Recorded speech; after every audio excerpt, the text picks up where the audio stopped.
ขอถวายความเคารพแด่ท่านพระอาจารย์ดร.พมาจัญญาสุทธิยาโนที่เคารพขอโอกาสท่านพระอาจารย์ดร.ณรงค์วุฒิเมธีและก็ขอเจริญพรญาติโยมสาธุชนผู้รับชมรับฟังรายการธรรมยามบ่ายประจำวันอาทิตย์ที่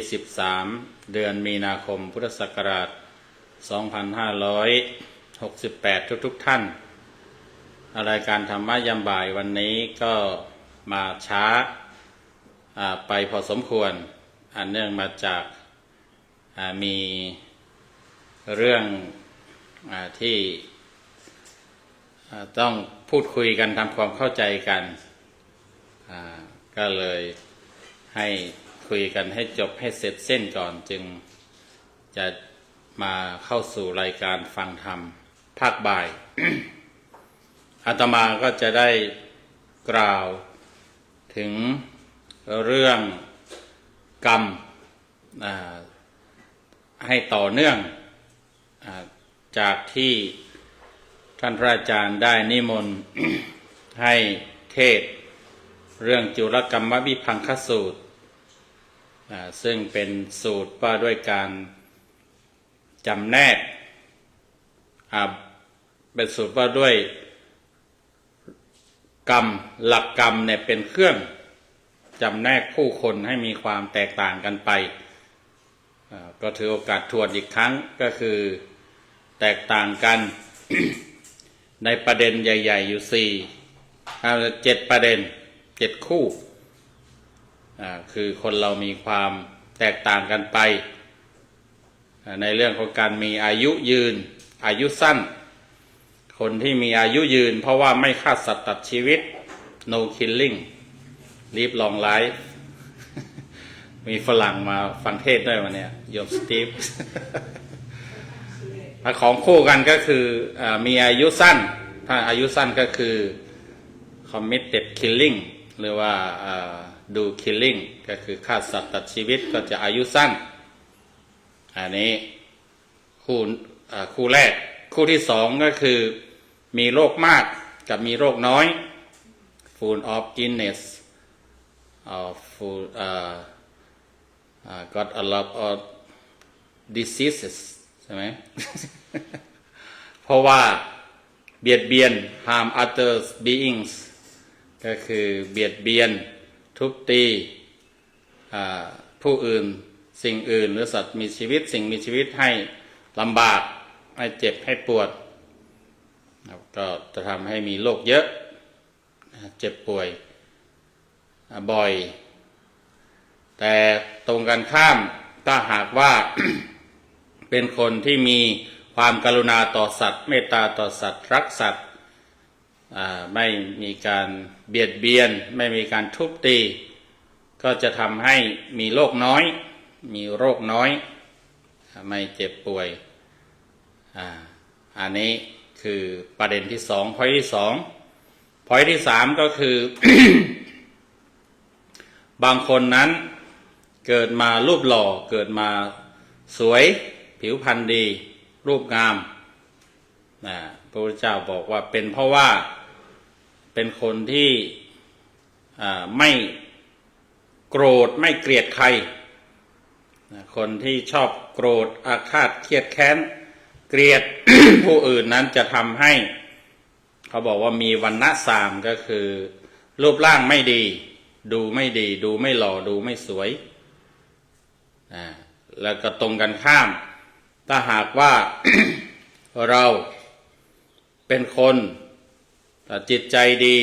ไม่โกรธไม่เกลียดใครก็จะทำให้เป็นคนรูปงาม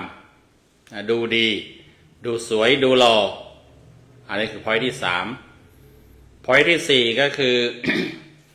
คนบางคนนั้นมียศถาบรรดาศักดิ์แต่ว่าบางคนนั้นไม่มียศถาบรรดาศักดิ์ไม่มีตำแหน่งหน้าที่การงานที่เป็นที่นับหน้าถือตาที่คนยกย่องเคารพนับถือก็คนที่มียศถาบรรดาศักดิ์ มีคนนับหน้าถือตานะครับเพราะว่าเป็นคนไม่ริษยาไม่อิจฉาริษยาใคร ก็จะทำให้เป็นคนนั้นมียศมีตำแหน่งมีคนนับหน้าถือตาคนยกย่องสรรเสริญส่วนคนที่ไม่มียศนะครับคนที่ไม่มียศคนไม่มีตำแหน่งเป็นคนต่ำต้อยไม่ไร้ยศถาบรรดาศักดิ์เพราะว่าเป็นคนอิจฉาริษยาคนอื่นอาตมาพูดกลับกันหรือเปล่าไม่กลับนะคนมียศคือคนที่ไม่อิจฉาริษยาใครคนไม่มียศไม่มีตำแหน่งคือคนที่ชอบอิจฉาริษยาผู้อื่นเห็นผู้อื่นได้ดีเกินหน้าเกินตาไม่ได้คนนี้จะทำให้เกิดมานั้นไร้ยศถาบรรดาศักดิ์อันนี้คือ point ที่4point ที่ 5 คนบางคนนั้นเกิดมาร่ำรวยเกิดมารวยมีโภคะมากมีของใช้มากเพราะว่าเป็นคนชอบให้ทานเป็นคนมีจิตใจเอื้อเฟื้อเผื่อแผ่แบ่งปันก็จะทำให้เกิดมาร่ำรวยมีทรัพย์สมบัติเยอะตรงกันข้ามถ้าหากว่าไม่เคยทำบุญทำทานไม่เคยให้ไม่เคยแบ่งปันไม่เคยเอื้อเฟื้อเผื่อแผ่ใครก็จะเกิดมายากจนลำบากยากจนเข็ญใจอันนี้คือ point ที่5 point ที่ 6 ก็คือคนบางคนนั้นเกิดมาในตระกูลสูงเกิดมาเป็นคนผู้ดีมีชาติตระกูลเป็นลูกพระมหากษัตริย์เป็นลูกเศรษฐีหรือว่าใครก็ว่ากันอะไรก็ว่ากันไปเพราะว่าคนเหล่านั้นเป็นคนที่อาตมาพูดผิดหรือเปล่าเนี่ยเดี๋ยวนะใครยังจำได้บ้าง ระหว่างมีรูปร่างดีมียศมีตำแหน่งมียศมีตำแหน่งนั้นเป็นคนที่ไม่อิจฉาใคร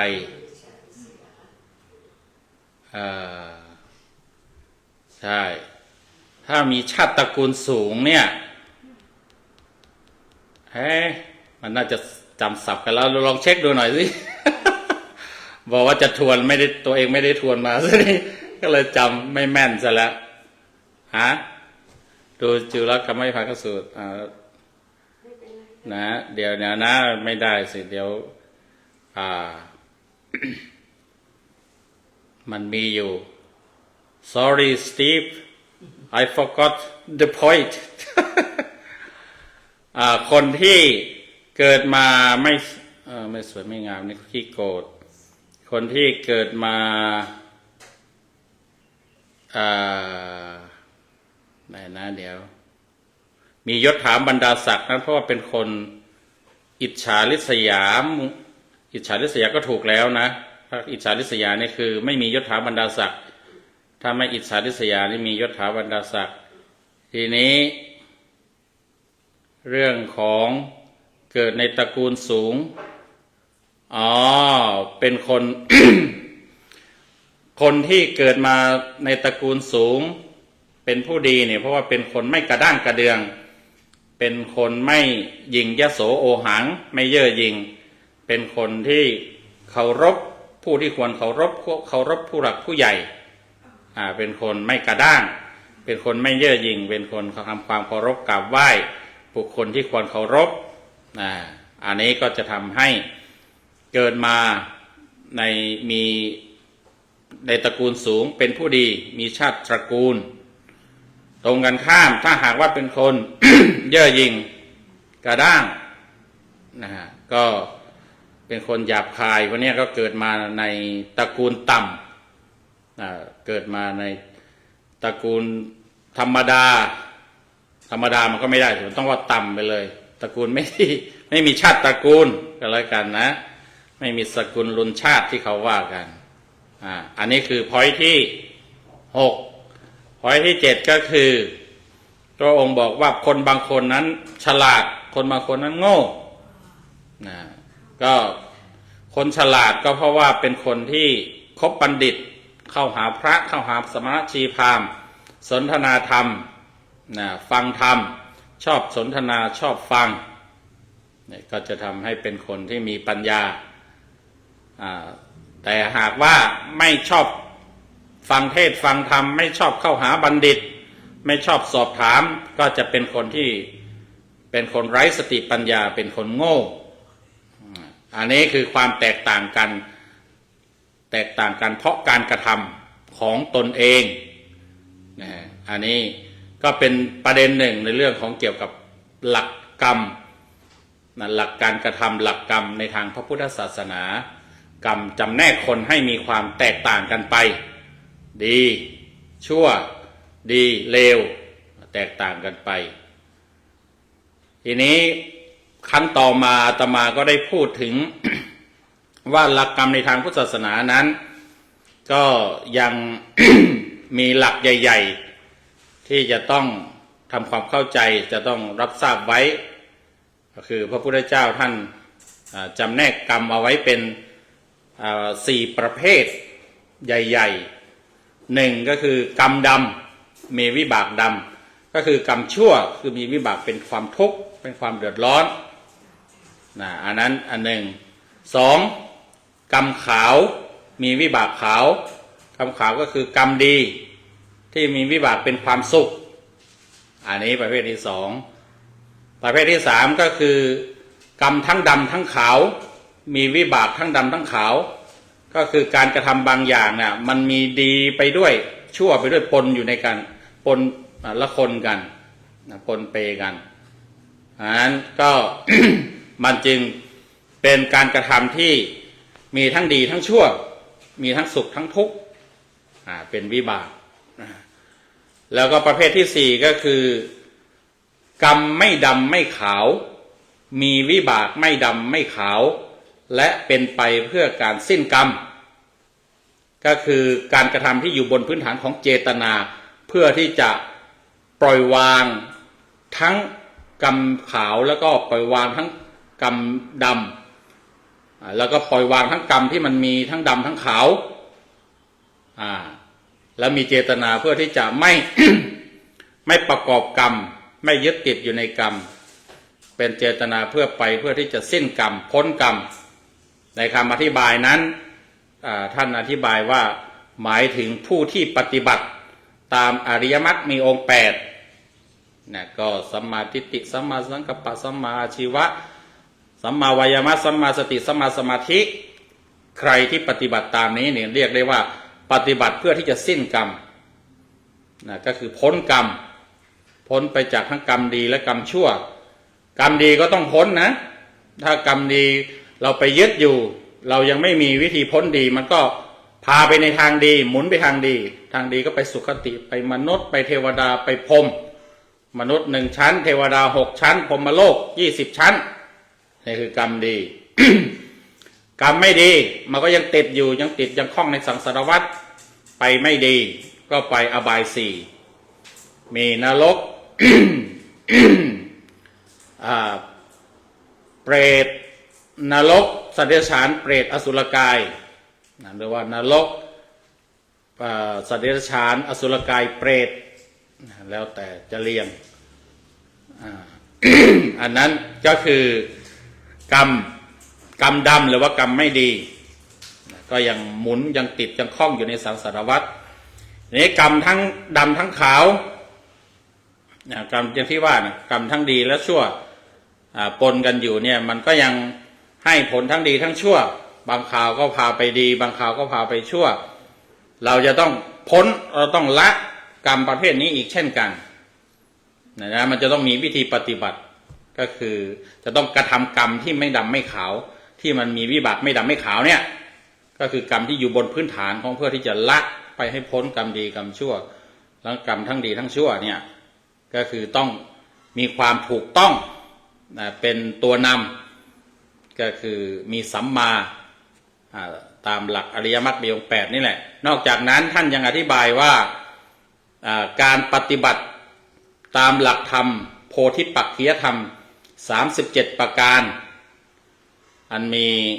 สติปัฏฐาน4สมปัฏฐาน4อิทธิบาท4อินทรีย์5พละ5โพชฌงค์7อริยมรรคมีองค์8อันนี้ ก็มารวมอยู่ในนี้อีกที การปฏิบัติตามหมวดธรรมโพธิปักขิยธรรมธรรมที่เป็นฝักฝ่ายไปเพื่อเป็นไปเพื่อการหลุดพ้นเพื่อการตรัสรู้นี้อันนี้ก็เป็นกรรมไม่ดำไม่ขาวไม่ได้รับวิบากทั้งดำทั้งขาวแล้วก็เป็นไปเพื่อการสิ้นกรรมก็คือไม่ก่อเชื้อไม่เก็บเชื้อ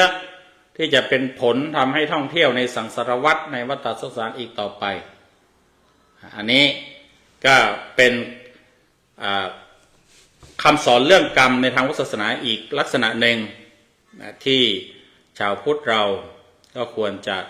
รับทราบไว้ทีนี้มันยังมีพอยต์ประเด็นอีกที่นักปราชญ์ที่ผู้รู้ กล่าวกันไว้อีกแบบหนึ่งก็คือกรรม12มันมีกรรม12กรรม12เนี่ย มันมีนัยยะอยู่2ในหนึ่งนั้นเป็นการอธิบายความของพระสารีบุตรในปฏิสัมภิธามัคก็พูดกรรม12เหมือนกันท่านจำแนกกรรมมากกว่า12แหละมีรายละเอียดเยอะแต่ว่าที่มันตรงกันกับท่านพระพุทธโฆษาจารย์อัตถาจารย์ผู้มีชื่อผู้แต่งคัมภีร์วิสุทธิมรรคเนี่ยชื่อกรรม12เนี่ย ก็จะอยู่ในนั้นก็จะสามารถที่จะคัดออกมา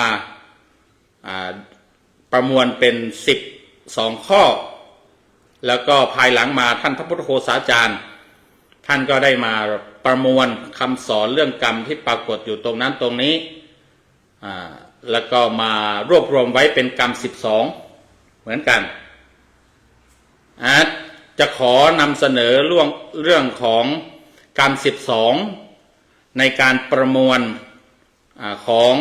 ท่านพระพุทธโฆษาจารย์ก่อนและจากนั้นก็จะโยงใยไปสู่กรรม12ที่เป็นคำอธิบายของท่านพระสารีบุตรที่อธิบายไว้ในปฏิสัมภิธามัคในพระไตรปิฎกนะก็ แต่ว่าของท่านพระพุทธโฆษาจารย์เนี่ยท่านก็นั่นแหละประมวลเอาไว้ทั้งหมดทั้งที่เป็นที่พระเจ้าตัดแล้วก็ที่เป็นพอยที่ท่านพระสารีบุตรท่านจำแนกกรรมกถาในปฏิสัมภิธามัคอันนี้ไว้ด้วยซึ่งกรรม12ตามในของท่านพระพุทธโฆษาจารย์เนี่ยชาวพุทธหรือว่านักวิชาการทางพุทธเรานี่จะอ้างอิงบ่อยจะอ้างถึงบ่อยก็แล้วก็นำมาอธิบายกันบ่อยแต่ในของท่านพระสารีบุตรนั้นมันบางทีมันซับซ้อนละเอียดแล้วก็จึงไม่ค่อยได้เอามาพูดกันนี้ในเรื่องของกรรม12ตามในของท่านพระพุทธโฆษาจารย์เนี่ยท่านแบ่ง เป็น3หมวดในแต่ละหมวดเนี่ยมีอยู่4ลักษณะก็จะทำให้ได้12หลัก12ประการเป็นกรรม12เหมือนกันหมวดที่1นั้น ว่าด้วยหรือว่าโดยปากะการคือการจำแนกตามเวลาที่ให้ผลกรรมหมวดแรกคือกรรมที่จำแนกตามเวลาที่ให้ผลก็แบ่งเป็น1ทิฏฐธรรมเวทนียกรรมกรรมให้ผลในปัจจุบันคือในภพนี้ในชาตินี้อันนี้ก็เป็นประเภทแรกก็คือกรรมที่ให้ผลในชาตินี้ทำอะไรมาในอดีตก็ตามในปัจจุบันก็ตามมันเกิดผลในชาตินี้อันนี้เรียกว่าจัดเป็นประเภททิฏฐธรรมเวทนียกรรม2อุปัชชะเวทนียกรรมกรรมให้ผลในภพที่จะเกิดคือในภพหน้าในชาติหน้าก็คือกรรมที่จะให้ผลในภพต่อไปชาติต่อไปก็ไม่ว่าจะทำในอดีตหรือทำในปัจจุบันก็ตามที่มันจะให้ผลในที่นี้มันคงจะต้องหมายถึง กรรมที่ทำในปัจจุบันนี่สิกรรมทำปัจจุบันแล้วที่มันจะให้ผลในภพหน้าใช่ไหมเพราะว่ากรรมในอดีตมันก็ให้ผลในภพนี้ไปเรียบร้อยแล้วถ้าจะเป็นกรรมในภพให้ผลในภพหน้าคือกรรมที่ทำในชาตินี้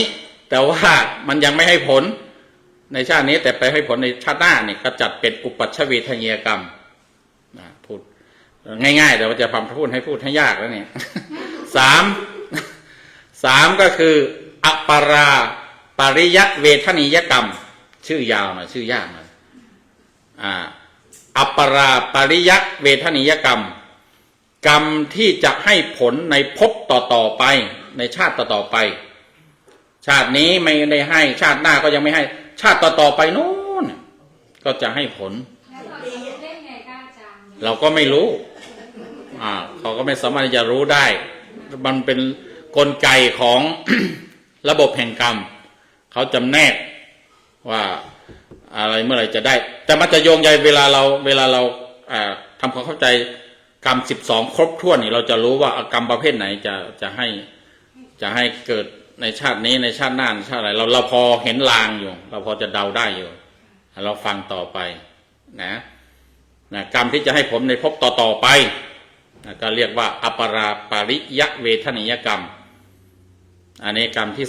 3กรรมประเภทที่4คืออโหสิกรรมนี่เราได้ยินคุ้นๆอยู่ชื่อเนี่ยชื่อ3-4ชื่อข้างบนนั้นเราไม่ได้ยินเลยได้ยินแล้วอโหสิกรรมอโหสิกรรมก็คือกรรมเลิกให้ผลไม่มีผลอีกก็เรียกว่ากรรมที่มันอโหสิกันแล้วแต่ว่าเอาจริงๆนะคำว่าอโหสิกรรมเนี่ยกลับกลายเป็นกรรมที่มีรายละเอียดที่เข้าใจยากเฉพาะอย่างนี้ก็คือบนพื้นฐานของการจำแนกของท่านพระสารีบุตรท่านจำแนกไว้ตั้ง6ใน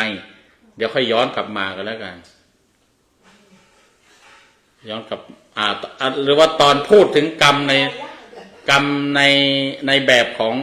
ในตามในของท่านพระสารีบุตรแล้วค่อยมาอธิบายกันแล้วกันแต่ว่าก็ให้เข้าใจกันเหมือนที่เราเอามาพูดเอามาเข้าใจกันง่ายๆว่าอโหสิกรรมก็คือกรรมเพื่อที่จะขอให้ไม่มีผลต่อกันไม่มีโทษต่อกันเพราะว่าคือขอไม่ให้มันเกิดผลต่อกันไม่ให้มีผลก็เรียกว่าอโหสิกรรมอันนี้ว่าโดยตามการตามเวลาที่ให้ผลเนี่ยมันก็มี4ประเภทคือกรรมที่ทำให้กรรมที่ ให้ผลในภพนี้ในชาตินี้1 2กรรมที่ให้ผลในชาติหน้า3กรรมที่ให้ผลในชาติต่อไป4คือกรรมที่ไม่ให้ผลไม่ให้ผลแล้วอันนี้ก็คือชุดแรกหมวดแรกมี4หมวดที่2เนี่ย เป็นหมวดกรรมที่จำแนกตามกิจหรือจำแนกตามการให้ผลตามหน้าที่ฟังเข้าใจไหมศัพท์เดิมเขาก็หมวดกรรมที่จำแนกโดยกิจคือการจำแนกผลจำแนกการให้ผลตามหน้าที่เดี๋ยวฟังชื่อกรรมแล้วมันก็จะพอเข้าใจแต่ว่าคำอธิบายตรงนี้อาจจะยังงงอยู่หมวดที่2คือหมวดว่าด้วยการจำแนกตามการให้ผลตามหน้าที่ให้ผลตามหน้าที่มันมีกรรมมันก็ไปทำหน้าที่ของมันนะมันเป็น4เหมือนกันแต่ถ้านับต่อเนื่องก็คือเป็นตัวที่5ใช่ไหมฮะเพราะวันนี้เรากำลังพูดกรรม12หมวดที่2อีก4หมวดที่2อีก4กรรมอีก4ชนิดเนี่ยก็นับเป็นลำดับไปเลยนะจะได้เข้าใจว่ากรรมชนิดที่5คือชนะกกรรมชนกกรรมชนกกรรมคือกรรมแต่งให้เกิดกรรมที่นำไปเกิดอันเนี้ยคือตามหน้าที่ก็คือมันกรรมบางประเภทเขาก็คือมีหน้าที่พาไปเกิดประมวลผลเอาพาคนไปเกิดก็จัดเรียกชื่อมันว่าเป็นชนกกรรมหรือว่าชนกกรรมกรรมที่พาไปเกิดอันนี้ประเภทที่5ตัวที่6อุปัฏฐัมภกกรรมอุปัฏฐัมภกกรรม กรรมสนับสนุนกรรมที่เข้าช่วยสนับสนุนหรือซ้ำเติมต่อจากชนกกรรมคือกรรมอุปถัมภ์น่ะพูดง่ายๆอุปถัมภกกรรมก็คือกรรมที่มาช่วยแต่นี้ไม่ว่าจะเป็นชนกกรรมหรืออุปถัมภกกรรมก็ตามก็คือกรรมนำไปเกิดก็มันก็มีทั้งดีทั้งชั่วมีถ้าจำแนกลงไปเลยในรายละเอียดของมันกรรมนำไปเกิดเพราะว่าบางทีนำไปเกิดดีบางทีนำไปเกิดไม่ดีแต่ทีนี้ กรรมประเภทที่สองเนี่ยกรรมตัวที่หกเนี่ยในตัวที่สองของหมวดนี้น่ะประเภทที่หกอุปถัมภกกรรมเนี่ยมันก็มาช่วยมาสนับสนุนเมื่อนำไปเกิดแล้วมันก็ไปช่วยทำให้การเกิดนั้นถ้าในเกิดฝ่ายดีก็ทำให้มันดีขึ้นให้สุขสบายเป็นอยู่อย่างมีความสุขมีอยู่มีกินมีอะไรนะมาช่วยมาอุปถัมภ์กรรมอุปถัมภ์แต่ถ้าหากว่ามันเป็นฝ่ายไม่ดีเราไปเกิดชนกรรมนำไปเกิดไม่ดีกรรมตัวนี้ก็จะช่วยไปเติมซ้ำไปเกิดเป็นคนยากจนแล้วก็ยังอดอยากทุกข์ยากทุกข์ทรมานถูกเป็นทาสทุบตีอะไรอย่างเนี้ยเรียกว่ามีอุปถัมภกกรรมนี่เข้ามาเสริมเข้ามาซ้ำมันก็มีประเภทนี้เหมือนกันแล้วมันก็คน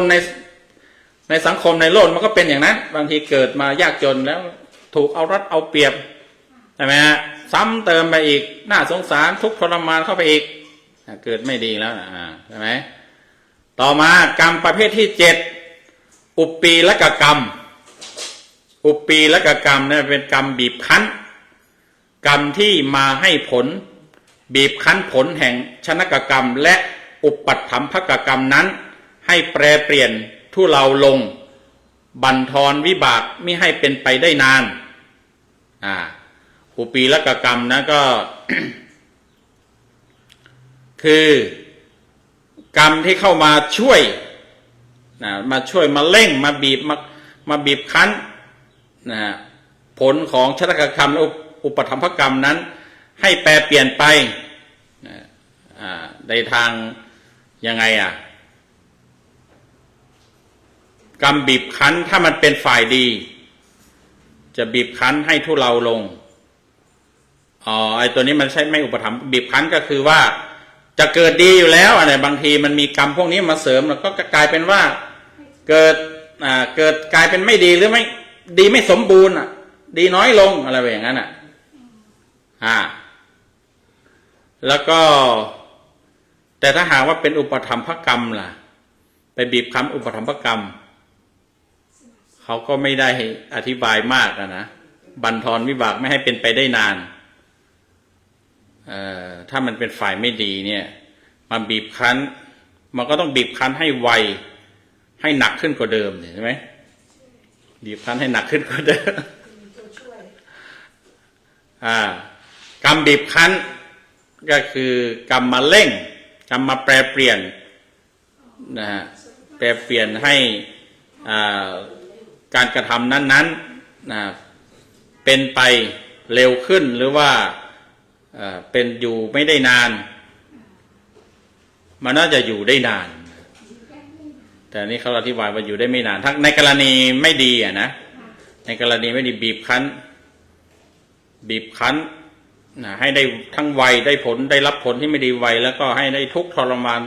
นานไปอีกน่าจะเป็นอย่างนั้นเอาไปว่ากรรมบีบคั้นกันแล้วกันนะพอมันมาบีบคั้นแล้วเราก็ทุกข์ละอะไรที่ อะไรที่ดีอยู่ก็อาจจะบีบให้แปรเปลี่ยนไปหมดไว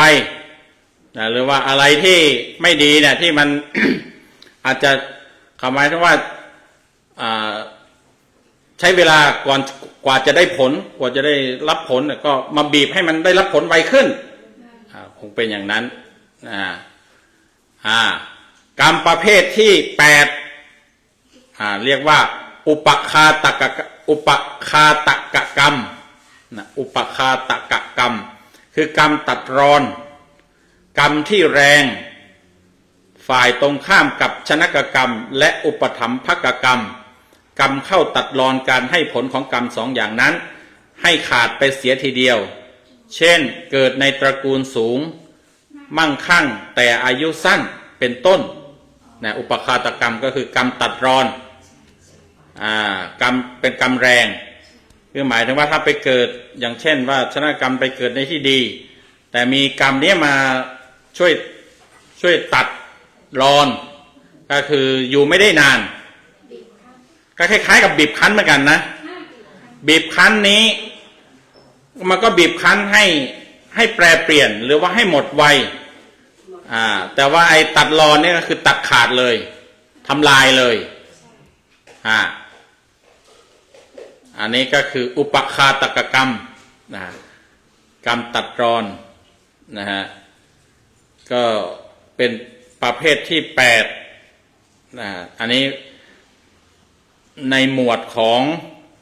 กรรมที่จำแนกโดยการให้ผลตามหน้าที่หมวดที่2ทีนี้หมวดที่3สงสารสตีฟนะ ฟังเข้าใจบ้างไม่เข้าใจบ้าง I think you get some point นะ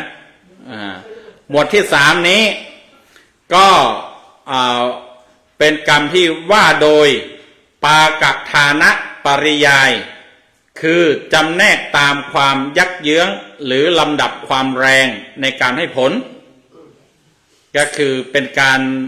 หมวดที่3นี่เป็นการจำแนกตามความแรงความรุนแรงของกรรมนะความรุนแรงของกรรมเอาอย่างนั้นก็แล้วกันว่ามันจะมีลำดับยังไงกรรมหนักกรรมหนามันก็จะต้องมาก่อนนะเขาก็แบ่งเป็น4นะถ้าโดยลำดับก็จะเป็นลำดับที่9นะลำดับที่9เรียกว่าคลุกกรรมคืออาตมายังติดคลุกกรรมเราบางทีเราคุ้นกับคลุกกรรมกรรมหนักแต่ว่าถ้าเขียนให้ถูกหลักไวยากรณ์มันก็ต้องเขียนตามนี้คลุกกรรมก็คือว่ากรรมหนักให้ผลก่อนนะก็คืออย่างเช่นถ้าหากว่าเป็นฝ่ายดีอย่างเช่นสมาบัติ8ก็คือเป็นการกระทำที่เกิดจากการฝึกจิตการเข้าฌานได้รูปฌานได้ปฐมฌานทุติยฌานตติยฌานจตุตฌานจากนั้นก็ได้อรูปฌานต่อเข้าไปอีกก็เป็นอากาสานัญญายตนะวิญญาณัญจายตนะอากินจัญญายตนะเนวสัญญานาสัญญายตนะพวกเนี้ยคือการพัฒนาจิตให้ได้สมาธิตั้งแต่ขั้นต้นจนถึงขั้นสูงสุดเหล่านี้เขาเรียกเป็นกรรมที่เป็นกรรมหนักฝ่ายดีคือกรรมที่มีอานิสงส์มากมีผลมากมีผลเยอะใครได้ประพฤติปฏิบัติได้กระทำเนี่ยก็ถือว่า กรรมตัวนี้จะให้ผลมีน้ำหนักเยอะเราจะให้ผลก่อนนะตรงกันข้ามถ้าหากว่าเป็นกรรมหนักด้านไม่ดีเนี่ยอย่างเช่นอนันตริยกรรมกรรมหนักที่ด้านไม่ดีนี่ก็เรียกว่าอนันตริยกรรมมันก็มี5ลักษณะ1ฆ่าพ่อ2ฆ่าแม่3ฆ่าพระอรหันต์4ทำร้ายพระพุทธเจ้าจนทำให้พระโลหิตห่อ5ก็คือว่ายุยงสงฆ์ให้แตกแยกทำสังฆเทศเนี่ยถ้าทำกรรม5ประการนี้ก็เรียกว่าเป็นบาปหนักเป็นบาปหนักเป็นกรรมหนักอันนี้ถ้าใครทำนี่ถ้าตายลงทันทีนี่แน่นอนตกอเวจีอย่างเดียวตกนรกอเวจีอย่างเดียวจองตัวเลยบุ๊กตั๋วไว้แล้ว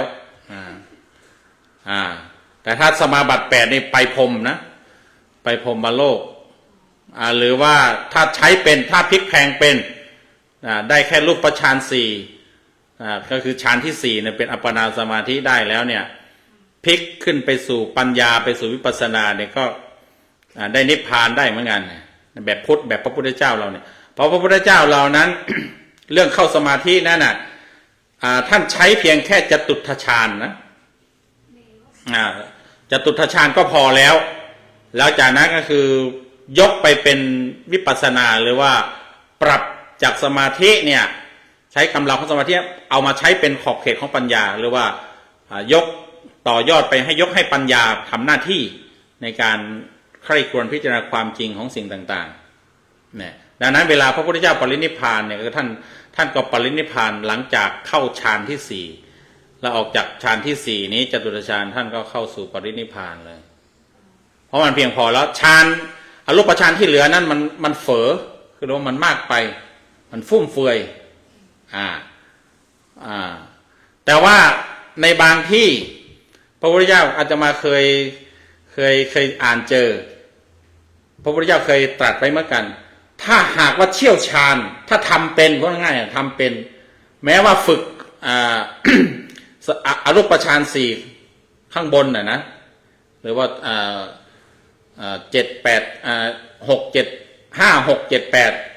ฌานอรูปฌานสี่เนี่ยถ้าทำเป็นถ้ารู้จักเป็นถ้ารู้จักเทคนิคมันเนี่ยก็ปรับจากสมาธิเปลี่ยนเป็นวิปัสสนาเปลี่ยนเป็นปัญญาได้อาตมาเคยอ่านเจออยู่ในพระไตรปิฎกแต่ส่วนมากมันจะง่ายหน่อยก็คือนี่แหละเข้าระหว่างฌานหนึ่งฌานสองฌานสามฌานสี่ได้ทางนั้นฌานสี่นี่จะสมาธิแน่นเป็นอัปปนาฌานสี่นี่ก็แสดงฤทธิ์ได้แล้วฌานสี่จตุทัชฌานก็คือมีแต่อะไรล่ะไม่มีวิตกไม่มีวิตกไม่มีวิจารไม่มีปิติไม่มีสุขมีแต่เอกคตาจิตเป็นอุเบกขาจิตมีสติสมบูรณ์อันนี้เราก็พูดอาจจะพูดได้ว่าท่านได้ฌานสี่แต่ว่าท่านปรับไปเป็นอะไรล่ะให้ได้อภิญญาโลกียะอภิญญา5ประการแต่ว่าไม่รู้ว่าท่านอาจจะได้ไม่ครบทั้งหมดแต่ตัวใดตัวหนึ่งแต่การที่จะแสดงฤทธิ์ได้อะไรอย่างนั้นแน่นอนมันน่าจะฐานที่แน่นฐานที่ทำได้คือว่าอัปปนาสมาธิก็คือต้องได้อัปปนาสมาธิก็คือสมาธิขั้นแน่วแน่สมาธิมันมี3ขั้นคณิกะคือชั่วขณะอุปจาระก็คือว่าสงบลึกเข้าไปหน่อยแล้วก็อัปปนานี่มันเป็นสงบนิ่งสงบแน่นก็ พระเทวทัตท่านอาจจะได้อัปปนาแล้วก็ปรับไปเป็นแสดงฤทธิ์ได้กลายเป็นเขาเรียกว่าอภิญญาแต่มันเป็นขั้นโลกียะได้ความรู้พิเศษความสามารถพิเศษแสดงฤทธิ์ได้เป็นบางลักษณะแต่ว่ามันเสื่อมได้อย่างที่ท่านเสื่อมไปแล้วอันนี้ก็คือเรื่องของคลุกรรมคลุกกรรมหรือคลุกรรมกรรมหนักฝ่ายดีก็คือเอาพวกฝึกสมาธิได้เนี่ยได้สมาธิ8ขั้นเนี่ยก็เรียกว่ามีบุญมีอานิสงส์มากแต่ถ้าฝ่ายชั่วฝ่ายไม่ดีก็คือทำอนันตริยกรรม5ประการฆ่าพ่อฆ่าแม่ฆ่าพระอรหันต์ทำร้ายพระพุทธเจ้าแล้วก็ยุยงส่งให้แตกกันอันนี้กรรมหนักให้ผลก่อนแน่นอนจะทำอะไรอื่นมาก่อนก็เอาไว้ทีหลังตัวนี้ต้องโผล่มาก่อนต้องนำไปชดใช้ก่อนนำไปให้ผลก่อนกรรมประเภทที่10นะฮะก็คือพลุกะกรรมชุทรีพหุลกรรมมันทำไมมันอ่านไปเพี้ยนไปขนาดนั้นพหุลกรรมพหุลกรรมก็คือหรือว่าอาจินกรรมกรรมที่ทำมากกรรมที่ทำจนเคยชินจนชินให้ผลรองจากพลุกกรรมเนี่ยอันนี้คือพหุลกรรมหรือว่าอาจินกรรมคือกรรมที่ทำประจำกรรมที่ทำบ่อยกรรมที่ทำซ้ำๆมันก็ทำให้มากมีจำนวนมากมันก็มีผลแรงมีผลแรงเหมือนกันแต่ก็ยังลองคลุกรรมยังลองกรรมหนักกรรมบ่อยทำบ่อยๆฆ่าอย่างเนี้ยแม้ไม่ใช่ฆ่าพ่อฆ่าแม่แต่ว่าฆ่าสัตว์ฆ่าคนฆ่าอะไรทั่วไปหลายคนหลายชีวิตทำบ่อยๆเนี่ยมันก็กลายเป็นกรรมที่มากกรรมมากก็ให้ผลลองจากนั้นถ้าไม่ได้ทำคลุกกรรมถ้าไม่ได้ทำกรรมหนักก็กรรมเนี้ยจะโผล่มาก่อนที่โยมบอกว่าเราจะรู้ยังไงว่าจะพ้นกรรมไหนจะให้เมื่อไหร่ยังไงเนี่ยก็คือเอามาวัดตามนี้ว่ามันเป็นกรรมอะไรเป็นกรรมหนักหรือว่าเป็นกรรมมากกรรมเคยชินกรรมทำบ่อย ต่อมาประเภทที่11นะฮะประเภทที่11เขาเรียกว่าอาสันกรรมอาสันกรรมก็คือกรรมจวนเจียนหรือกรรมใกล้ตายนะตรงนั้นเนี่ยก็คือกรรมทำเมื่อจวนจะตายจับใจอยู่ใหม่ๆถ้าไม่มี2 ข้อก่อนก็จะให้ผลก่อนอื่นหมายถึงว่าอาสันกรรมคือกรรมจวนเจียนคือกรรมใกล้ตายเนี่ยบางทีเป็นกรรมใหม่ที่เพิ่งทำแต่บางทีมันเป็นกรรมเก่าที่ทำไปแล้วแต่ว่าจิตมันอาวรณ์ถึงจิตมันนึกถึงจิตมันคิดไปถึงไอ้กรรมพวกนี้ก็โผล่มาถ้าสมมติมันไม่มีคลุกรรมกรรมหนักไม่มีกรรมหนักกรรมมากหรือว่ากรรมที่ทำจนเคยชินเนี่ยก็นี่แหละอาสนกรรมคือกรรมใกล้จิตจะดับน่ะมันจะให้ผลมันจะทำหน้าที่มันจะให้ผลก็อาสนกรรมนี้ก็เป็นประเด็นที่ควรที่จะต้องเข้าทำความเข้าใจแล้วก็ต้องฝึกไว้ในที่นี้ก็คือว่า เพราะมันมีความสำคัญว่าก่อนจิตดับเนี่ยถ้าหากว่าจิตมันได้กระทำอาสนกรรมนะคือไปคิดไปนึกไปถึงไม่ว่าจะสิ่งไม่ดีบาปชั่วอะไรที่ตรงนั้นแม้ว่าเราทำดีมาเยอะแยะมากมายเนี่ยกรรมชั่วที่เรานึกตอนก่อนใกล้ตายน่ะมันจะให้ผลก่อนมันอาจจะพาไปเกิดไม่ดีอย่างนั้นแต่ว่ามันก็ไปใช้ก่อน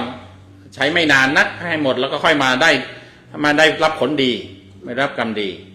นั้นเขาก็เลยบอกว่าต้องให้ประคองให้ดีจิตก่อนจะดับเนี่ยก็คือการกระทำอาสนกรรมเนี่ยการทำกรรมก่อนตายเนี่ยการประคองจิตก่อนตายต้องประคองไว้ให้ดีทางชาวพุทธเราคนพุทธเราจึงจะต้องเวลาใครจะตายก็จะต้องนิมนต์พระมาโปรดมาเทศหรือไม่ก็คือเอาพระพุทธรูปเอาดอกบัวเอาอะไรมาให้ถือให้อะไรบอกเอาไปบูชาพระเอาไปไหว้จุฬามณีอะไรก็ว่ากันไปหรือว่ามีคำให้บริกรรมพุทโธให้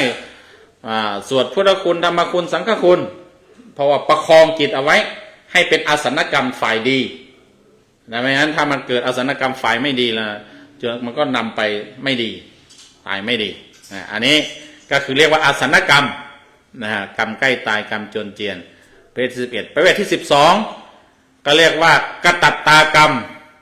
หรือกตัตตาวาปนกรรมกรรมสักว่าทำกรรมที่ทำไว้ด้วยเจตนาอันอ่อนหรือมิใช่เจตนาอย่างนั้นโดยตรงต่อเมื่อไม่มีกรรมอื่นให้ผลกรรมนี้จึงจะให้ผลก็คือกรรมสักว่าทำคือไม่ได้มีเจตนาไม่ได้มีความตั้งใจอย่างแรงลองช่วยกันยกตัวอย่างสิสักว่าทำสมมติว่าถ้าเราเห็นมดเนี่ยนะคะแล้วเราไม่ได้ตั้งใจว่าไปฆ่าเขาให้ไปเหยียบเขาตายเนี่ยถ้าว่าโดยหลักทางพุทธในแบบนั้นน่ะมันก็ไม่เป็นกรรมด้วยซ้ำนะมันเหมือนกับจะเป็นสักว่าทำแต่ว่ามันอันนี้พอพระพุทธเจ้าบอกว่าเจตนาหังกัมมังวัฏเทมิเรากล่าวว่าการกระทำที่มีเจตนาเนี่ยเป็นกรรมดังนั้นเราเดินไปที่ไหนเราอาจจะเผลอมองไปนั่นไปนี่แต่ว่าถ้าเราไปเหยียบมดตายเนี่ยเราไม่ถือว่าทำการฆ่าถ้าตามหลักพุทธหลักกรรมทางพุทธไม่ถือว่าทำการฆ่า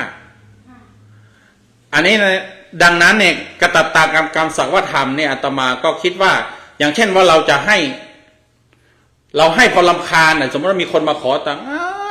ไปอย่างเนี้ยมาสักว่าทำไปไอ้พวกเนี้ยไม่ได้มีเจตนาจะให้จะช่วยเหลือจะอนุเคราะห์อะไรเขาเราให้แก้รำคาญเพราะนั้นสักว่าทำไปหรือว่าเขาทำอะไรก็ทำไปตามเขาอย่างเนี้ยอันนี้พวกนี้ก็จะผลมันเบาบางถ้าผลมันน้อยถ้าหากว่ากรรมอื่นๆไม่ให้ผลมันจึงกับกรรมพวกนี้จะมาให้ผลหรือบางทีเราพูดนินทาว่าร้ายอะไรแบบเฉียวๆนิดๆเป็นสนุกสนานอะไรไปอย่างนี้สักว่าทำไปแต่ว่ามันก็ยังมีอยู่นิดๆมีอยู่หรือแม้กระทั่งว่ากตัตตกรรมสักว่าทำคือบางทีอาจจะหมายถึงจะพูดอย่างนี้ก็ไม่ได้นะอาตมากำลังจะบอกว่าหมายถึงการที่เราเดินเหินแกว่งแขนยันยืดเส้นยืดสายอะไรพวกนี้มัน อันนี้มันเป็นกิริยาถ้าเป็นกรรมสักว่าทำมันเป็นกรรมแต่ว่าสักว่าทำไม่มีเจตนาที่แรง ก็คงจะหนีไม่พ้นอย่างที่ยกตัวอย่างไปแบบว่าจะให้จะอะไรก็คือให้ไปอย่างนั้นให้ไปงั้นสักว่าทำไปสมมติเขาชวนทำบุญทำอะไรก็ไม่คิดอยากจะทำหรอกแต่ว่าก็พวกเขาทำนะก็ทำไปบ้างนะคนเนี้ยเจตนามันไม่แรงอย่างเนี้ยเขาเรียกว่ามันก็ให้ผล หรือบางทีเราไปตามหมู่ตามอะไรเขายกพวกตีกันเราก็ไม่อยากจะทำหรอกแต่ว่ามันเป็นกลุ่มเดียวกันไปด้วยกันอะไรอย่างเนี้ยหรือว่าแอบหลบอยู่แต่ไปเหมือนกันวันนี้มันก็สักว่าทำไปแต่ว่าไม่ได้ไปทำไปฆ่าไปอะไรแต่มันก็ยังพอมีเจตนาอยู่ในหน่อยพ่วงอันนี้เนี่ยมีเจตนาแน่นอนฮะเขาก็คือทำการฆ่าทำการค้าถ้าขายเขาไปซื้อปลาตายมาไปขายไม่มีปัญหาแต่ถ้าไปซื้อปลาเป็นแล้วก็ฆ่าด้วยแล้วก็ขายด้วยแล้วคนที่เป็นคนสั่งเขาฆ่าอย่างสมมติว่าเราชี้แล้วอยากได้ปลาตัวนี้แล้วเขาปลามีค่าเท่ากันถ้าว่าตามพุทธเรานะคนที่สั่งเพราะว่ามันมีเกิดการฆ่าแล้วมันตายเพราะการฆ่าก็เพราะว่ามีคนสั่งอันนั้นก็โดนไปด้วยตามพุทธเราดังนั้นถ้าเราไปซื้อเนี่ยเราก็ต้องไปเอาปลาที่เขาไปเจอเนื้อหรือปลาที่เขาเตรียมไว้เรียบร้อยแล้วในประเด็นนี้สตีฟนี่คัดค้านมาก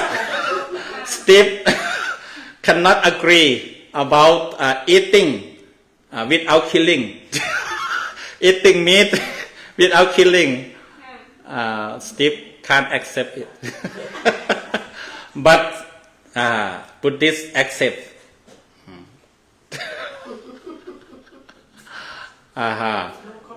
อันนี้ก็เรื่องของกรรม12ตามในของท่านพระพุทธโฆษาจารย์นะก็รับรู้ไว้นะว่าบางคำอาจจะเป็นคำที่เราไม่เคยได้ยินนะเรารู้แต่ว่ากรรมดีกรรมชั่วอะไรไปอย่างนั้นแต่ว่าจริงๆมันมีชนิดมันมีการแบ่งมันมีชื่อมันมีจัดประเภทอะไรตามหลักตามวิชาการอะไรอยู่นะทีนี้มันมีกรรม12ตามในของท่านพระสารีบุตรนะแต่ว่าท่านตัดเรื่องกรรมคาถาเนี่ยตัดละเอียดแหละแต่ว่าหนึ่งในความละเอียดเนี่ยสามารถคัดมาได้ที่เป็น12ข้อที่มันตรงกันกับท่านพระพุทธโฆษาจารย์เฉพาะจำนวนนะจำนวนข้อแต่ว่าชื่อหรืออะไรพวกนั้นมันอาจจะตรงกันบ้างเหลื่อมกันบ้างไม่คนละแตกต่างกันบ้างนะในที่นี้นั้นท่านพระสารีบุตรท่านจำแนก กรรมโดยเขาเรียกว่าโดยการให้ผลพิจารณาถึงผลการให้ผลของกรรมมันทำให้เกิดการจำแนกกรรมเป็น12ประการได้โดยยึดหลักเอากรรมที่ได้ทำในอดีตแล้วกรรมที่ทำในปัจจุบันและกรรมที่จะทำในอนาคตมาประมวลมากรรมที่ทำในอดีตแล้วเนี่ยมันจัดเป็น6ชนิดหรือว่า6ข้อกรรมที่ทำปัจจุบันท่านแบ่งเป็น4ข้อกรรมที่ทำในอนาคตเป็น2ข้อดังนั้น6 4 2ก็เป็น12 6 4 2ก็12ใช่อันนี้คือในของท่านพระสารีบุตรนะทีนี้มันเป็นคำภาษาบาลีของท่านเนี่ยกรรมประเภทแรกก็คืออโหสิกัมมังอโหสิกัมมะวิปาโกอโหสิกัมมังอโหสิกัมมะวิปาโกก็คือกรรมเนี่ยได้ทำแล้วได้มีแล้วและวิบากแห่งกรรมก็ได้มีแล้วอันนี้ประเภทแรกใช้ศัพท์ว่าอโหสิกรรมเหมือนกันอโหสิกัมมังที่เราเอามาใช้กันเนี่ยแต่คำว่าอโหสินั่นถ้าแปลแล้วเนี่ยมันแปลว่าได้มีแล้วได้เกิดแล้วได้เป็นแล้วมันไม่ได้หมายถึงว่ากรรมที่มันไม่มีให้ผลต่อกันนะแต่เวลานักปราชญ์หรือว่าแม้กระทั่งเราเอามาใช้กันเนี่ยแม้ทั้งนักปราชญ์ท่านผู้รู้ท่านอธิบายท่านก็อธิบายว่าอโหสิกรรมคือกรรมที่เลิกให้ผลกรรมที่ไม่มีผลแต่ว่าคำนี้คำว่าอโหสิเนี่ยแปลว่าได้มีแล้ว ได้เกิดขึ้นแล้วได้เป็นแล้วมันเป็นคำบาลีนะคำบาลีหุธาตุในความมีในความเป็นแล้วก็สิเนี่ยมันเป็นสื่อถึงวิภัตถึงอดีตส่วนอะตัวหน้าเนี่ยมันเป็นอาคมอาคมคือพยัญชนะที่เอามาเติมไว้ข้างหน้าแล้วหรือระหว่างหรือว่าไว้ท้ายเพื่อที่จะทำให้มีความหมายแตกต่างกันไปอันนี้อโหสิเนี่ยมาจากคำว่าอะกับโหสิบวกกันเป็นอโหสิแปลว่าได้มีได้เป็นแล้วกรรมประเภทแรกนี่ก็คือกรรมที่ได้มีได้ทำไปแล้วแล้วก็วิบากกรรมมันก็ได้มีแล้วอโหสิแปลว่าได้มีได้เป็นแล้วก็คือกรรมที่ทำในอดีตไปแล้วแล้วก็มันจบไปแล้วเพราะว่าได้ทำไปแล้วแล้วก็ผลมันก็เกิดตามผลมันก็ให้ผลเรียบร้อยแล้วอันนี้เป็นประเภทแรกนะฮะทีนี้ประเภทที่สองก็คืออโหสิกรรมังนาโหสิกรรมวิปาโกกรรมได้มีแล้วได้ทำแล้ววิบากแห่งกรรมแต่ว่าวิบากแห่งกรรมน่ะไม่ได้มีวิบากแห่งกรรมไม่มีแล้วในส่วนนี้นี่ ก็หมายถึงว่ามันจบไปแล้วกรรมที่เกิดขึ้นในอดีตที่ได้ทำไปเรียบร้อยแล้วก็วิบากแห่งกรรมก็มันก็ไม่ได้มีละไม่ได้เกิดแต่บางคนอธิบายว่าที่มันไม่มีเนี่ยก็คือมันไม่ให้ผลในอดีตแต่มันยังจะมีโอกาสมาให้ผลในปัจจุบันและในอนาคตได้เขาบางคนเขาอธิบายอย่างนั้นนักผู้รู้แต่ว่าจริงๆคำอธิบายตรงนี้เนี่ยก็เป็นคำอธิบายของพระพุทธโฆษาจารย์นะท่านจะเจาะจงว่ามันจบไปแล้วกรรมที่มันกระบวนการมันจบเกมกันไปแล้วมันเกิดขึ้นในอดีตแล้วก็ผลมันก็อาจจะไม่ได้ให้ผลหรือให้ผลไปแล้วหรืออะไรแต่ว่ามันไม่มีอีกแล้วอันนี้ก็เป็นชนิดหนึ่งเป็นชนิดที่สองนะฮะตอนแรกเนี่ยอาตมายังเข้าใจว่ากรรมพอยนี้กรรมชนิดที่สองตามในของท่านพระสารีบุตรเนี่ยตัวนี้นะคือตัวอโหสิกรรมแต่กลายเป็นว่ามันก็ครอบคลุมมันก็หมายเอาถึงชนิดอื่นๆข้ออื่นๆด้วยไอ้ที่อโหสิกรรมที่เราเข้าใจกันกรรมที่ไม่ให้ผลที่เราเข้าใจกันในปัจจุบันเนี่ยเอาฟังต่อนะต่อไปประเภทที่สามก็คือชนิดที่ว่าอโหสิกรรมังอัตถิกรรมวิปาโกหมายถึงว่ากรรมเนี่ยได้มีแล้วได้ทำไปแล้ววิบากแห่งกรรมแต่และวิบากแห่งกรรมเนี่ยยังมีอยู่กรรมที่ได้ทำไปเรียบร้อยแล้ววิบากแห่งกรรมเนี่ยมันยังจะมาให้ผลในปัจจุบันนี้หรือยังจะเก็บไว้ให้ผลในอนาคตในชาติหน้าต่อไปเนี่ยก็จัดเป็นกรรมชนิดที่สามก็คือเหมือนใช่ไหมไม่ข้อหนึ่งนะคือกรรมได้มีแล้วได้เกิดขึ้นแล้ววิบากแห่งกรรมก็ได้มีแล้วแต่ว่าอันนี้เนี่ยมันยังมีอยู่ข้อหนึ่งก็ยังมีอยู่ไม่อันนี้มีเรียบร้อยแล้วอันหนึ่งนะอโหสิกรรมังอโหสิกรรมวิปาโกจบไปแล้วให้ผลไปแล้วแต่ยังไม่ได้ให้ผลนะไม่รู้ว่าจะให้ผลหรือว่าไม่ให้ผลแล้วก็ไปให้ผลในข้อที่สองเนี่ยโยมหมวยฟังละเอียดนะแต่ว่าดูอาจจะเมื่อมันมีชื่อคล้ายๆกันมันอาจจะทำให้งงบ้างคือ อันแรกนี่คือการกระทำมันเกิดแล้ววิบากก็ได้เกิดไปเรียบร้อยแล้วอันที่สองเนี่ยกรรมมันได้เกิดแล้วแต่ว่าวิบากมันก็ไม่ได้มีแล้วหมดไปแล้วจบไปแล้วแต่อันที่สามเนี่ยได้ทำกรรมไปแล้วแต่ว่าวิบากมันมีอยู่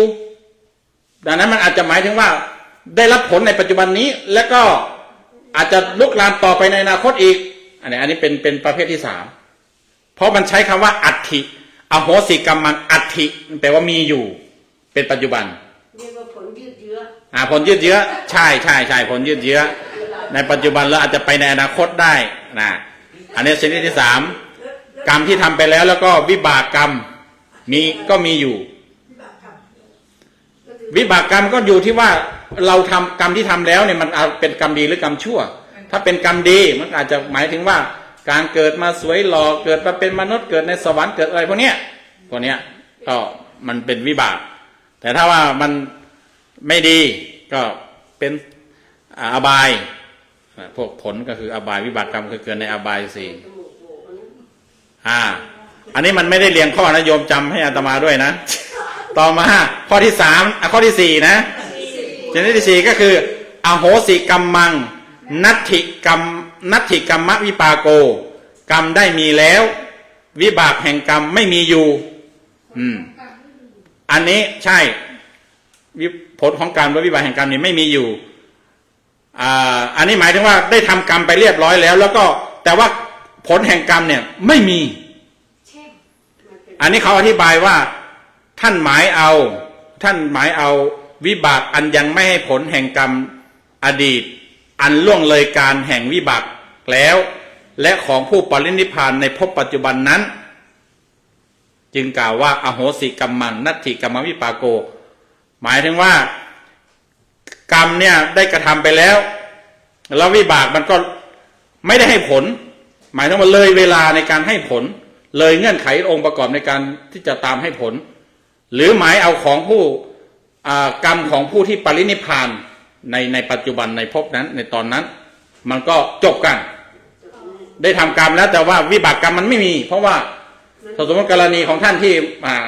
บรรลุนิพพานแล้วเนี่ยคือมันหมดแหละมันหมดเชื้อหมดการเกิดแล้วมันไม่มีพื้นที่ที่จะไม่มีตัวตนที่จะให้วิบากมาตามสนองนี่ก็จะเป็นประเภทที่4นะใช่ไหมก็คือได้ทำกรรมแล้วแต่ว่าวิบากกรรมนั้นก็ไม่มีไม่มีนะมี2นัยยะก็คือไม่มีเพราะว่ามันพ้นเวลาแห่งการให้ผลหรือเป็นเพราะหมดกิเลสในกรณีของพระอรหันต์ที่เขาปรินิพพานอันนี้ก็เรียกว่าวิบากไม่มีนะต่อมาชนิดที่5ชนิดที่5เนี่ยอโหสิกรรมังภวิสติกรรมวิปากโกได้ทำกรรมแล้วแต่ว่าวิบากกรรมน่ะจักมีจักเกิดขึ้นจะได้รับผลแห่งกรรมในอนาคตอันเนี้ยหมายถึงว่าได้ทำกรรมในอดีตอาจจะไม่ได้รับกรรมในอดีตแต่ว่าแล้วเราก็ในปัจจุบันก็ยังไม่ได้รับผลแต่จะได้ผลในอนาคตอันนี้ก็เป็นอีกชนิดหนึ่งเป็นชนิดที่เท่าไหร่ที่5นะที่5นะต่อไปอันสุดท้ายอันที่6ก็คืออโหสิกรรมังณภวิสติกรรมวิปากโกได้ทำกรรมไปแล้วแต่วิบากแห่งกรรมน่ะจะไม่มีจะไม่มีหรือว่าจะไม่มีท่านเอาหมายถึงเขาบอกว่าท่านหมายเอาวิบากอันไม่ควรให้ผลแห่งกรรมในอดีตอันล่วงการแห่งวิบากแล้วและดับรอบพบ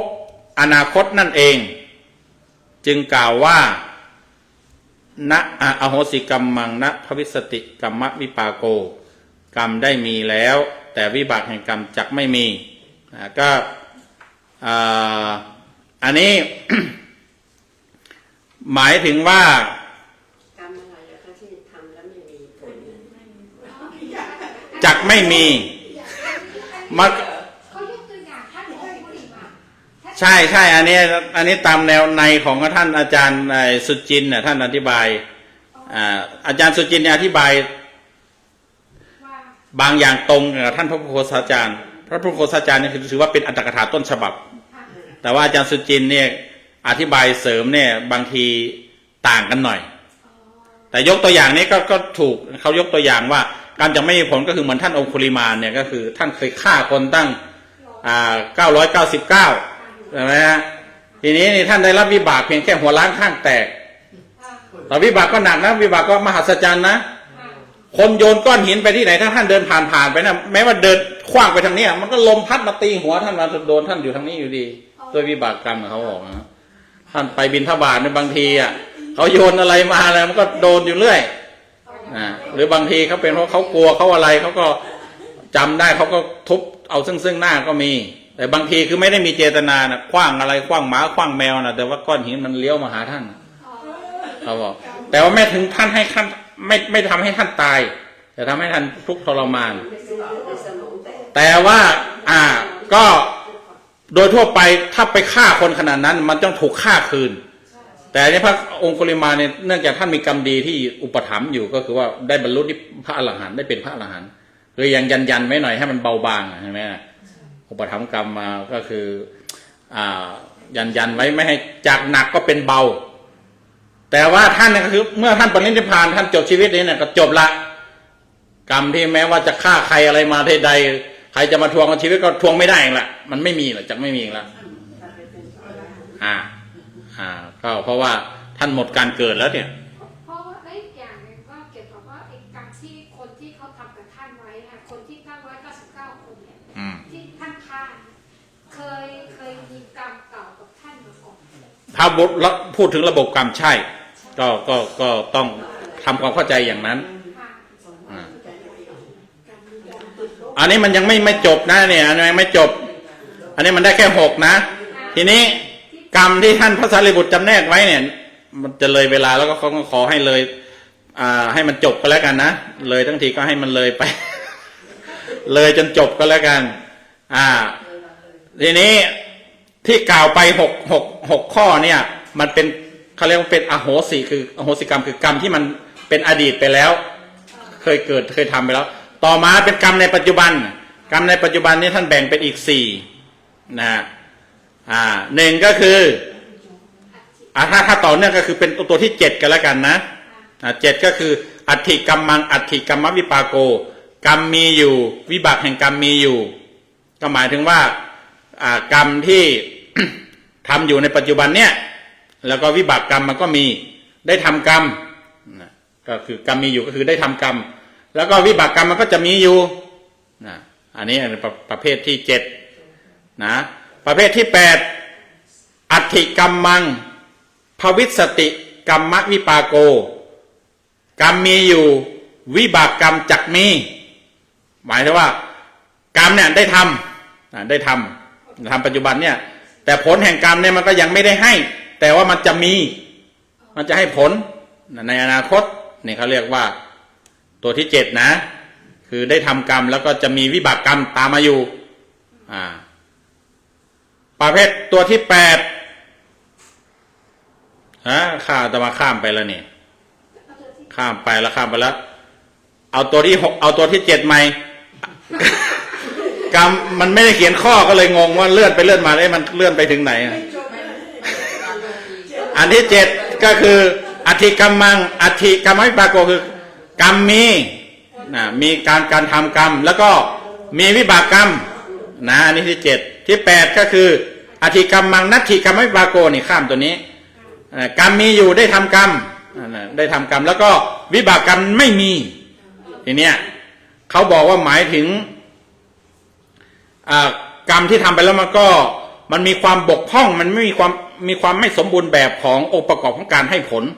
มันก็เลยว่าผลแห่งกรรมก็เลยไม่มีหรือหมายรวมเอาผลของกรรมของผู้ปรินิพพานหรือว่าผู้บรรลุนิพพานผู้เป็นพระอรหันต์ได้ทำเขาทำกรรมเหมือนกันแต่ว่าไม่มีวิบากเพราะว่าอาจจะทำกรรมที่ไม่กรรมที่เล็กน้อยอะไรต่างๆแล้วก็มันสู้กรรมดีของท่านเป็นพระอรหันต์ท่านอะไรนี่ไม่พอท่านนิพพานแล้วก็เลยจบกันเลยก็เลยไม่มีก็หมดกัน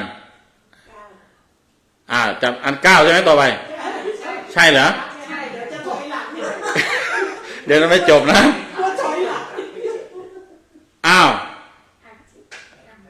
ต่อมาก็คือตัวที่9นะตัวที่9ก็คืออธิกรรมังภวิสติกรรมวิปากโกน่ะคือว่ามีกรรมมีการทำกรรมแล้วก็วิบากก็จะมีผลก็จะต้องมีแต่ว่าจะไม่มียังไม่มีในปัจจุบันแต่จะมีในอนาคตยังไม่ต้องอยู่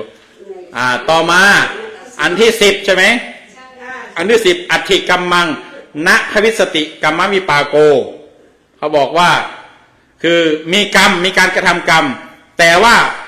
จักไม่มีจักหรือว่าจักเนี่ยจักก็ได้จักไม่มีวิบากแห่งกรรมจะไม่มีผลแห่งกรรม นั่นก็คือหมายเอา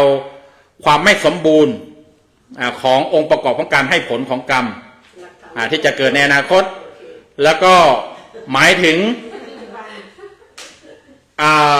ผู้ที่เป็นพระอรหันต์ในอนาคตเนี่ยผู้ที่จะเป็นพระอรหันต์ในอนาคตเนี่ยพวกเนี้ยถ้าหากว่า ได้ทำกรรมอะไรไว้ถ้ามันไม่ให้ผลเนี่ยมันก็แล้วกันไปเมื่อท่านปรินิพพานแล้วก็ถือว่าจบเกมกันแต่ว่าคาดการในอนาคตนั้นนะแต่บนพื้นฐานของกรรมในปัจจุบันว่าในอนาคตมันจะไม่มีได้มีการทำกรรมแต่ว่าไม่มีกรรมในอนาคตเพราะว่ามันไม่มีเงื่อนไขไม่มีองค์ประกอบแล้วก็ท่านก็ปรินิพพานอันนี้ที่เป็นว่ากรรมปัจจุบัน4นะทีนี้กรรมในอนาคตอีก2ข้อ 11ก็คือภวิสติกรรมังภวิสติกรรมวิปากโกคือจะมีการทำกรรมแล้วก็จะมีวิบากแห่งกรรมคาดการว่าในอนาคตคนเกิดมาคนต่างๆก็จะทำกรรมดีบ้างกรรมชั่วบ้างนะแล้วมันก็จะมีวิบากตามกรรมนั้นกรรมที่ทำนั้นอันนี้เป็นข้อที่11ข้อที่12ภวิสติกรรมังณภวิสติกรรมวิปากโกก็คือจะมีการทำกรรมแต่ว่าจะไม่มีวิบากแห่งกรรมเนี่ยท่านหมายเอาว่ามันมีการทำกรรมแหละแต่ว่าหมายถึงในอนาคตนะแต่มันองค์ประกอบของการให้ผลเนี่ยมันจะไม่สมบูรณ์แบบมีข้อบกพร่องแล้วมันไม่เกิดไม่เกิดได้รับผลแห่งกรรมนะหรือรวมไปถึงผลของการกระทำของผู้ที่เป็นพระอรหันต์นะผู้ที่เป็นผู้จะปรินิพพานในอนาคตเนี่ยเมื่อท่านเป็นพระอรหันต์อะไรที่ท่านทำไว้องค์ประกอบมาไม่ถึงแล้วก็หรือว่าเวลาหมดเวลามันก็จบกันมันไม่มีผลอันนี้ก็เป็นกรรม12นะตามในของท่านพระสารีบุตรอย่าให้ทวนอีกนะ จำไม่ได้ ก็คือพูดง่ายๆคือลงรายละเอียดนั่นเองลงรายละเอียดว่า กรรมบางอย่างนี่ทำไปแล้วแต่ว่าแล้วก็ให้ผลไปแล้วแต่บางอย่างทำไปแล้วยังไม่ให้ผลบางอย่างทำไปแล้วจะไม่ให้ผลเลยไม่มีผลเพราะมันก็คือมันใช่ก็ยังว่าอย่างนั้นแล้วก็มันมีกรรมดีมาช่วยอย่างเช่นเป็นพระอรหันต์อย่างเนี้ยบรรลุธรรมปรินิพพานแล้วอะไรก็จบกันนะแล้วก็กรรมในปัจจุบันที่ทำอยู่เมื่อกันบางทีก็ทำแล้วก็ได้ผลทันทีบางทีก็คือต้องรอผลในอนาคตนะแล้วก็บางทีกรรมทำในปัจจุบันก็ไม่มีวิบากก็เพราะว่ามันไม่มีองค์ประกอบที่จะให้หรือว่าเป็นของพระอรหันต์แล้วก็กรรมในอนาคตก็ตามคนที่จะทำในอนาคตเนี่ยกรรมบางอย่างก็จะมีผลทำแล้วก็จะมีผลทำบางอย่างทำแล้วไม่มีผลนะเป็นอย่างนั้นเราให้เข้าใจอย่างนั้น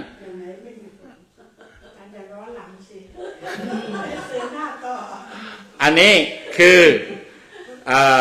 อีกในหนึ่งหรือว่าอีกลักษณะหนึ่งของคำสอนเรื่องกรรมที่มีการกล่าวกันไว้นะถ้าตามแบบพระเถระดั้งเดิมก็คือของท่านพระสารีบุตรนะแล้วก็ของการรวบรวมกันไว้ของพระพุทธโฆษาจารย์พระอัฏฐกถาจารย์ผู้มีชื่อในอดีตก็มีดังที่กล่าวมาเพื่อที่ว่าเราในฐานะเป็นชาวพุทธเราก็จะได้รู้หลักเรื่องกรรมแต่หลักเรื่องกรรมนั้นโดยเฉพาะอย่างยิ่งคือที่พ่วงไปถึงการให้ผลของกรรมนั้นนะมันมีความละเอียดลึกซึ้งจนบางอย่างเราทำความเข้าใจยากมากจนพระพุทธเจ้าจึงจัดไว้ท่านก็เขียนการไว้อย่างหนึ่งบอกว่าถ้ามันเกินกว่าวิสัยเราที่จะเข้าใจได้เนี่ยก็ให้ยกไว้ก็ให้อย่าไปคิดมันนะพระพุทธเจ้าจึงจัดเป็นเรื่องอจินไตยการให้ผลของกรรมนะจัดเป็นหนึ่งในอจินไตย4อจินไตยคือเรื่องที่ไม่ควรไปคิด เพราะมันพ้นวิสัยพ้นศักยภาพความสามารถของเรามันมีอยู่4ประการหนึ่งก็คือพุทธวิสัยก็คือความสามารถของพระพุทธเจ้าเนี่ยทำไมพระพุทธเจ้าทำได้อย่างนั้นทำพระพุทธเจ้ารู้อย่างนี้ทำพระพุทธเจ้าเนี่ยมันเราไม่เข้าใจหรอกเพราะว่าเราสติปัญญาความสามารถอะไรมันไม่ถึง2ฌานวิสัยของผู้ได้ฌานคือผู้ได้สมาธิเนี่ยเขาแสดงฤทธิ์ได้เขาทำนั่นเสกนั่นนี่เนี่ยโอ้มันน่าอัศจรรย์มันเหลือเชื่อมันน่าเหลือเชื่อเราเข้าใจยากแต่ว่านั่นมันเป็นเรื่องของผู้ที่มีพลังจิต3ก็คือกรรมวิปากะเนี่ยก็คือการให้ผลของกรรมนี่แหละมันละเอียดลึกซึ้งจนบางทีเราเข้าใจยากเหมือนจะเข้าใจง่ายแต่บางอย่างมันละเอียดมันยิบมันย่อยมันอะไรมันพิสดารก็ถ้าหากว่าคิดแล้วไม่เข้าใจก็วางคิดแล้วไม่เข้าใจก็วางอันนี้มันเป็นเป็นข้อที่3ข้อที่4ก็คือว่าโลกจินไตก็คือการไปคิดเรื่องกำเนิดโลกเรื่องโลกโลกเกิดมายังไงโลกจะเป็นยังไงโลกจะแตกเมื่อไรไปคิดเนี่ยไปคิดไม่มีทางเข้าใจโอ้ยมันโลกมันเกิดมากำเนิดจักรวาลเกิดมาอะไรยังไงเนี่ยแบบนี้เหมือนนักวิทยาศาสตร์ที่เขาชอบคิดกันแต่ทางพุทธเราบอกว่าจะไปคิดไปนะปวดหัวแล้วก็มีส่วนในความเป็นคนบ้าพระเจ้าเตือนไว้ด้วยนะถ้าไปคิดมากถ้าไปหมกมุ่นมากนะจะทำความเข้าใจมันเกินวิสัยเนี่ยเดี๋ยวจะบ้าฟุ้งซ่านแล้วก็เป็นบ้าไปเองพระเจ้าอันนี้ดังนั้นเรื่องของกรรมวิบากของกรรมเนี่ยก็มีส่วนที่เราจะต้องทำความเข้าใจอันไหนเข้าใจได้ก็ให้เอาไปประพฤติปฏิบัติอันไหนเข้าใจไม่ได้ก็ต้องวางไว้นะอย่าไปดูถูกอย่าไปดูแคลนหรือว่าอย่าไปคิดที่จะเข้าใจมากเพราะบางทีมันเกินวิสัยของเราอาจจะทำให้ฟุ้งซ่านหรือว่าวิปลาสไปได้นะก็ถือว่าเป็นการพูดเกี่ยวกับเรื่องหลักกรรม